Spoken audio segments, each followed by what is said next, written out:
Merampok uang SPBU. Seorang mantan pegawai SPBU di Otista, Kota Sukabumi melakukan pencurian dengan pemberatan karena butuh uang.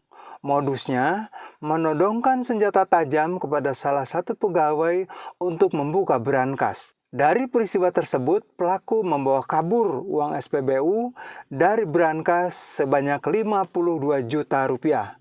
Polisi menyita 3 handphone, perhiasan emas seperti kalung, cincin, dan anting yang dibeli dari hasil kejahatan tersebut.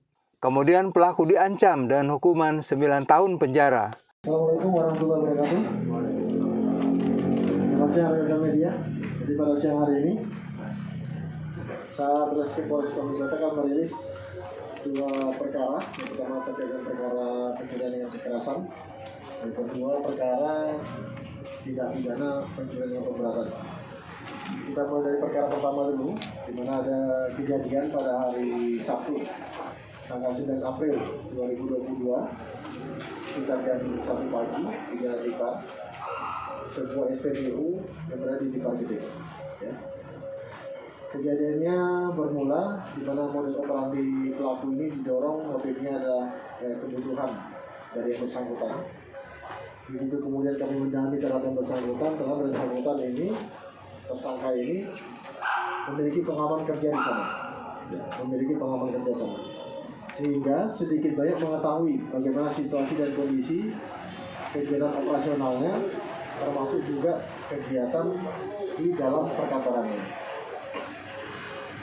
Dan hasil penyidikan yang dilakukan oleh pihak penyidik menyatakan bahwa H-1 sebelum kejadian, tersangka merapat ke SPBU tersebut untuk kemudian melakukan komunikasi dengan beberapa mantan rekannya sambil kemudian melakukan penggambaran terkait perkembangan situasi yang ada, dengan alasan untuk kemudian mengeprint beberapa surat, namun demikian tidak jadi dilaksanakan. Hasil dari penggambaran tersebut, maka kemudian pada hari dan jam yang sudah ditentukan yang kami sampaikan tadi, yang bersangkutan kemudian masuk dari depan karena merasa sudah mengetahui situasi dan kondisinya. Dia memasuki SPBU tersebut dengan situasi yang santai, tidak tergesa-gesa, tidak ada kelihatan gaya bahasa tubuh yang kemudian kaku. Kemudian langsung masuk menuju kantor SPBU. Naik ke lantai 2, di mana pada saat di lantai 2 tersebut dia menodongkan senjata terhadap petugas yang jaga. Karena todongan senjata tajam tersebut, maka kemudian petugas jaga mengikuti kemauan dari tersangka ini. Karena tersangka kemudian memahami bahwa posisinya itu pernah bekerja di sana, sehingga dalam memberikan kode, memberikan aba-aba, tidak mengeluarkan suara sedikit pun. Dari kode-kode yang diberikan, tersangka kemudian mengarahkan agar petugas jaga itu mengarahkan kepada tempat penyimpanan uang, kemudian menyuruh untuk membuka brankas. Karena di bawah ancaman, maka kemudian cerita itu diikuti, sehingga kemudian uang kas yang ada di brankas tersebut sejumlah 52 juta rupiah kemudian dapat diambil oleh pihak tersangka. Setelah melakukan aksinya, maka kemudian tersangka memerintahkan kepada petugas SPBU tersebut untuk kemudian menetap di ruangan itu. Kemudian yang bersangkutan keluar menuju ke bagian luar ruangan tersebut, ada semacam teras di situ, untuk kemudian memperhatikan situasi yang ada. Bolak-balik kurang lebih 3 kali dari hasil pengamatan penyidik di CCTV, sehingga kemudian setelah meyakini situasi aman, kemudian tersangka ini turun, kemudian meninggalkan SPBU tersebut lewat pagar belakang SPBU, yang mana sebelumnya tersangka ini kemudian mematikan lampu yang ada untuk memudahkan niatan dari yang bersangkutan untuk melarikan diri. Adapun barang bukti yang disita, kami juga penyidik kemudian melakukan penyitaan terhadap satu bilah pisau yang digunakan untuk mengancam petugas tersebut, kemudian selain itu handphone berbagai merek, ada 3 jenis, kemudian beberapa perhiasan emas baik itu cincin, kalung, maupun anting. Kemudian kami juga mengamankan 1 unit kendaraan sepeda motor Honda Beat yang dipergunakan oleh tersangka dalam melakukan ke tindak pidananya. Terhadap kejadian ini, maka kemudian pasal yang diancam terhadap tersangka yaitu pasal 365 ayat 1 KUHP tentang pencurian dengan kekerasan dengan ancaman hukuman 9 tahun penjara. Kasus ini menjadi kasus atensi karena dari 2 tahun belakangan ini tidak pernah terjadi pencurian dengan kekerasan di SPBU. Namun alhamdulillah berkat pertolongan Tuhan Yang Maha Kuasa dan berkat giginya dari para penyidik, kasus ini dapat terungkap dalam kurun waktu 10 hari dari sejak kejadian tersebut. Dari hasil penyidikan yang dilakukan oleh pihak penyidik tidak ada keterlibatan sama sekali. Jadi yang bersangkutan ini murni melakukan kegiatannya sendiri, mendasari pengalaman yang bersangkutan dalam hal penguasaan situasi yang ada di SPBU sana dari pada saat dia bekerja, dan dipastikan situasi tersebut pada saat H-1 dengan merapat ke SPBU tersebut, mendatangi SPBU tersebut dengan alasan untuk numpang ngeprint, padahal itu hanya modus yang bersangkutan saja. Motifnya apa dan? Motifnya kebutuhan uang yang mendesak. Nah, kemudian dari uang tersebut dipergunakan untuk membeli beberapa perhiasan, handphone, dan lain sebagainya. Selain uang tadi ada latar belakang dendam ke perusahaannya atau Hasil dari pemeriksaan yang oleh penyidik tidak ada. dan berapa lama dia bekerja di sana dan berapa lama dia berhenti sampai melakukan aksi ini? Kalau pengalaman yang bersangkutan, tersangka yang bekerja di sana cukup lama, namun demikian dia berhenti dari SPBU tersebut kurang lebih 2017-an. 2017-an yang bersangkutan keluar. Saat ini profesinya apa? Profesi tidak memiliki pekerjaan yang tetap. Cukup ya?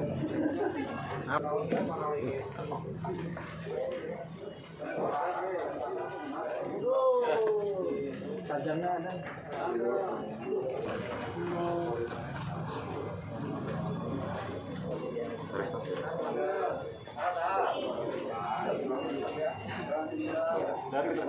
Peristiwa yang kedua yaitu spesialis pencurian minimarket.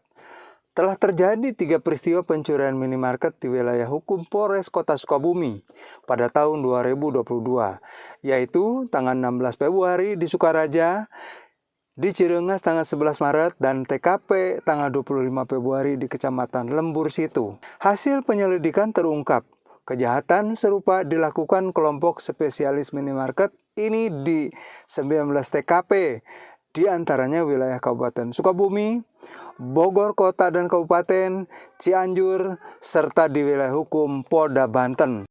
Modus pencuriannya yaitu dengan membobol atap minimarket, kemudian masuk dan menjarah semua barang yang dibutuhkan. Pelaku terancam 7 tahun penjara. Jurnalis SSP Muhyiddin melaporkan dari Polresta Sukabumi. Kedua, yang akan kami rilis pada siang hari ini adalah terkait dengan pencurian dengan pemberatan spesialis minimarket.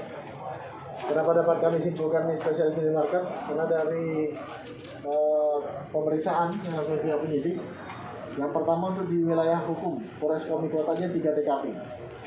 TKP pertama terjadi pada tanggal 16 Februari di Kecamatan Sukaraja. Kemudian TKP kedua di Kecamatan Cirengas tanggal 11 Maret. Kemudian TKP ketiga di tanggal 25 Februari di Kecamatan Lembur Situ. Semuanya terjadi pada tahun 2022. Hasil pendalaman terhadap para tersangka, maka kemudian dapat diketahui bahwa para tersangka ini juga melakukan kejahatan serupa di 19 TKP yang tersebar di wilayah Kabupaten Sukabumi, kemudian di Bogor, Kota maupun Kabupaten, Cianjur, serta di wilayah hukum Polda Banten. Polda Banten. Adapun modus operandi yang dilakukan oleh para tersangka yaitu adalah tersangka melakukan pencurian dengan merusak atap, lalu kemudian membobol plafon sambil masuk ke wilayah Alfamart untuk kemudian mengambil barang-barang yang kemudian diperlukan. Setelah itu meninggalkan minimarket tersebut. Dari penyelidikan yang kemudian dilakukan oleh pihak penyidik berkembang menjadi penyidikan, maka kemudian Satreskrim Polres Sukabumi Kota berhasil mengamankan 3 tersangka. Tersangka pertama dengan inisial NS alias P, umur 40 tahun. Kemudian tersangka kedua dengan inisial RGH alias R, umur 39 tahun. Dan tersangka yang ketiga inisialnya RDH, umur 35 tahun. Di mana ketiga tersangka ini dilakukan penangkapan pada saat yang bersangkutan atau para tersangka ini sedang melakukan aksinya di salah satu minimarket di wilayah hukum Tangerang. Adapun barang bukti yang berhasil penyidik sita dari ketiga tersangka ini yaitu adalah satu buah kendaraan roda 4 merek Mobilio yang dipergunakan untuk melakukan aksinya, kemudian satu buah linggis, 2 buah kunci pas, kemudian berbagai barang yang dijual di minimarket tersebut, baik rokok maupun barang-barang lainnya. Terhadap para 3 tersangka ini maka kemudian diancamkan pasal 363 KUH pidana tentang pencurian dengan pemberatan, ancaman maksimal 7 tahun penjara. Dari hasil pemeriksaan dilakukan oleh penyidik terhadap para tersangka, maka kemudian seluruh tersangka ini posisinya residivis, artinya pernah melakukan tindak pidana yang sama beberapa waktu yang lalu. Hasil curiannya dijual kemana, Dan? Hasil pemeriksaan terhadap para tersangka, mereka menjual barang curiannya di warung-warung, di ruko-ruko yang dijual secara eceran. Hasil penyelidikan setiap kali mereka beraksi ini kerugian yang didapat berapa, Pak? Rata-rata tergantung dari hasil yang barang yang bisa mereka bawa. Di atas 20 atau 30 mungkin tiap supermarket atau minimarket? Di angka 10-an juta, terhadap barang-barang yang mereka ambil untuk nilai nominalnya. Dibutuhkan waktu berapa lama menangkap tersangka? Ya. Dari kejadian pertama itu di bulan Februari, di akhir April ini baru kemudian bisa terungkap. Untuk di wilayah hukum Polres Sukabumi Kota ya, namun demikian 19 TKP yang tadi kami sampaikan itu berada di wilayah hukum Polres-Polres tetangga, termasuk juga di Polda Banten. Ada terduga pelaku lain?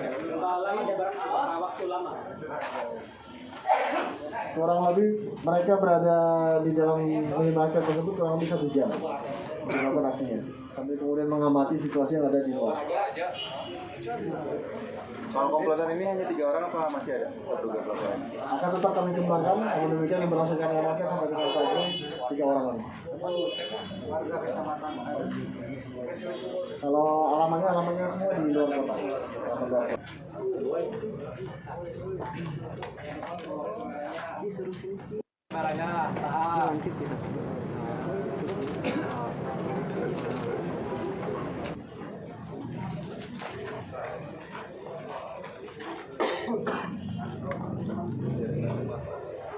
Belum ya?